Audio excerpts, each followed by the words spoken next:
Hi, it's James here from the Sprinkled Donut Forge in Moscow, Texas. And today I will be heat treating and quenching the Sorted project. I have rearranged the bricks on my forge to create a little tunnel of love there for the heat thing to happen. And I sealed off the end of this pipe, strapped it onto my forge with a piece of leather, and I filled it with good old canola oil. That way all you guys that say motor oil's bad won't have anything bad to say about this, and I won't have anything bad to breathe about it. So let me set up the camera, and we're going to run this blade through here, back and forth, in sawing motion, and try to get it up to the right heat consistently, and then quench it in this tube of good frying oil. Alright, see you in a minute.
Well, a little bit of coal smut got on that, but it achieved a pretty good temperature. I'm going to pause this and we'll see if it skates a file.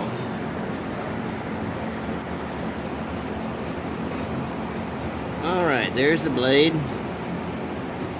Here's the file. Oh, it does not skate a file. It's soft. Look at there.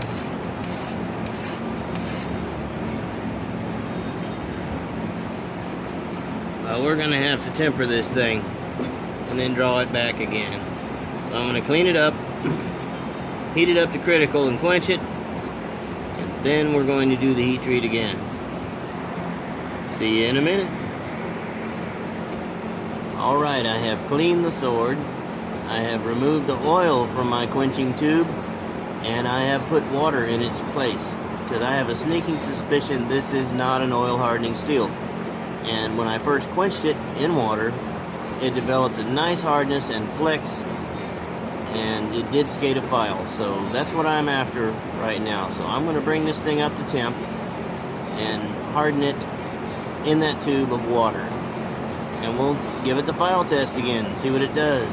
Junkyard steel, it's amazingly complex how many different types and different methods of quench you use with these different steels. There's no known number or recipe for this. I'm just going to give it a try. So here we go.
Well, there it is. Doesn't look much different. It's got a nice spring to it. Don't know why it feels lighter in the hand, it just seems to. Let's give it the file test.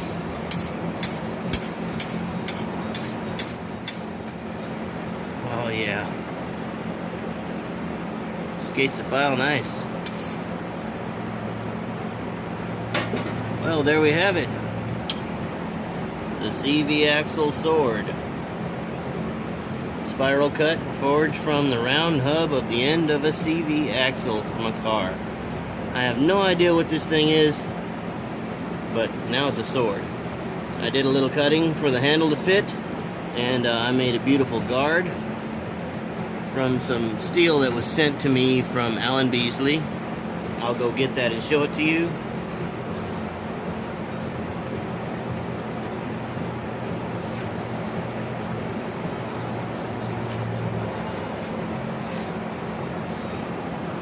That's cabled Damascus. Get it up here where you can see some of the intricacies in that pattern. And I left the ragged end on. I mean, I wanted it to have a little bit of character. This is from some cable that was sent to Beasley from Shamrock Forge. And one was a billet that was made by the blacksmith at Shamrock Forge, and the other one was some cable. And this was the piece of cable that Curiosity Forge had smashed down to a good billet with no inclusions, and I decided to use it, being that it was less refined than the other one. It gave me more of a challenge, and I thank him very, very much for this piece. And I just wanted to clarify whose billet this was. I still have the other billet, and I'd like some suggestions in the comments on maybe what I should do with that billet of really fine cable Damascus. And I'm going to show that to you, that way you can kind of get your head wrapped around it. But this will be the guard for this sorted project.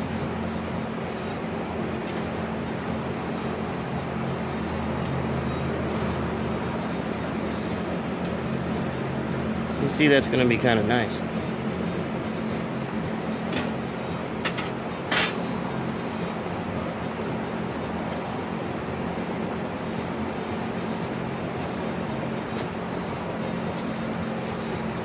The humidity is very high in my shop, but this is the billet made by Jason Sullivan at Shamrock Forge, and you can see where he had etched it. I'm sorry to let it get a little bit rusted out here. That's very, very nicely done, and it was his first, so I commend him greatly on that. So y'all tell me what to do with this, and we'll figure something out. Well, thanks for bearing with me, thanks for watching, and we'll see you on the next go around. Bye.